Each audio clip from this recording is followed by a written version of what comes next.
दुनिया में अधिकांश लोग इसलिए असफल हो जाते हैं क्योंकि विपरीत परिस्थितियां आने पर उनका साहस टूट जाता है और वह भयभीत हो जाते हैं। जिसके साथ श्रेष्ठ विचार रहते हैं वह कभी भी अकेला नहीं रह सकता। बाहर की दुनिया बिल्कुल वैसी है जैसा कि हम अंदर से सोचते हैं। हमारे विचार ही चीज़ों को सुंदर और बदसूरत बनाते हैं। पूरा संसार हमारे अंदर समाया हुआ है, बस ज़रूरत है चीज़ों को सही रोशनी में रख कर देखने की।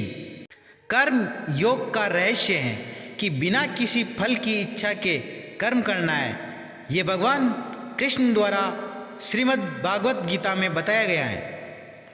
जब तक मनुष्य के जीवन में सुख दुख नहीं आएगा तब तक मनुष्य को यह एहसास कैसे होगा कि जीवन में क्या सही है और क्या गलत है। कुछ मत पूछो, बदले में कुछ मत मांगो, जो देना है वो दो, वो तुम तक वापस आएगा, परंतु उसके बारे में अभी मत सोचो।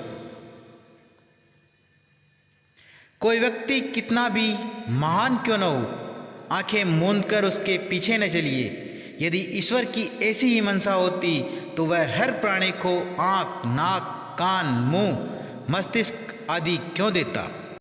किसी की निंदा ना करें। अगर आप मदद के लिए हाथ बढ़ा सकते हैं तो जरूर बढ़ाएं। अगर नहीं बढ़ा सकते तो अपने हाथ जोड़िए, अपने भाइयों को आशीर्वाद दीजिए और उन्हें उनके मार्ग पे जाने दीजिए। जब लोग तुम्हें गाली दे तो तुम उन्हें आशीर्वाद दो। सोचो कि तुम्हारे झूठे दम को बाहर निकालकर वो तुम्हारी कितनी मदद कर रहे हैं। हमारे व्यक्तित्व की उत्पत्ति हमारे विचारों में है, इसलिए ध्यान रखें कि आप क्या विचारते हैं। शब्द गौण हैं, विचार मुख्य हैं और उनका असर दूर तक होता है। पढ़ने के लिए जरूरी है एकाग्रता, एकाग्रता के लिए जरूरी है ध्यान।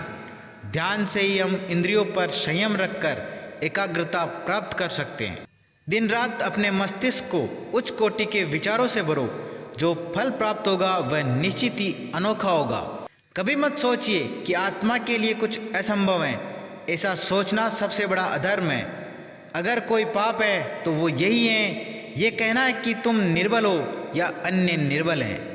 अगर धन दूसरों की भलाई करने में मदद करे तो इसका कुछ मूल्य है, अन्यथा ये सिर्फ बुराई का एक ढेर है और इससे जितना जल्दी छुटकारा मिल जाए उतना बेहतर है। मनुष्य जितना अपने अंदर से करुणा, दयालुता और प्रेम से भरा होगा वह संसार को भी उसी तरह पाएगा। धर्म कल्पना की चीज नहीं है, प्रत्यक्ष दर्शन की चीज है।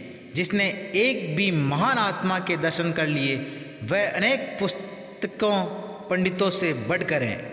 शिक्षा का अर्थ है उस पूर्णता को व्यक्त करना जो सब मनुष्यों में पहले से विद्यमान है।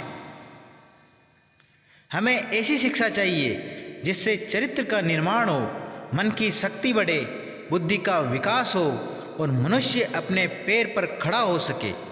हम भगवान को खोजने कहाँ जा सकते हैं अगर उनको अपने दिल और हर एक जीवित प्राणी में नहीं देख सकते।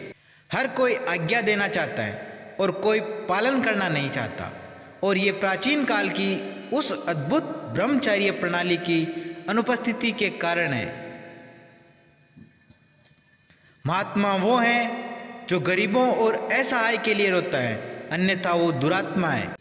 एक समय में एक ही काम करो और पूरी निष्ठा और लगन से करो, बाकी सब कुछ भुला दो। दुनिया क्या सोचती है उन्हें सोचने दो।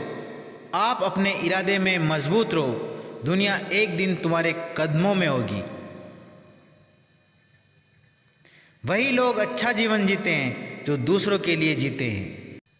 कभी भी बड़ी योजना का हिसाब मत लगाओ, धीरे धीरे शुरू करें। अपनी जमीन बनाएं और धीरे धीरे उसे बढ़ाएं।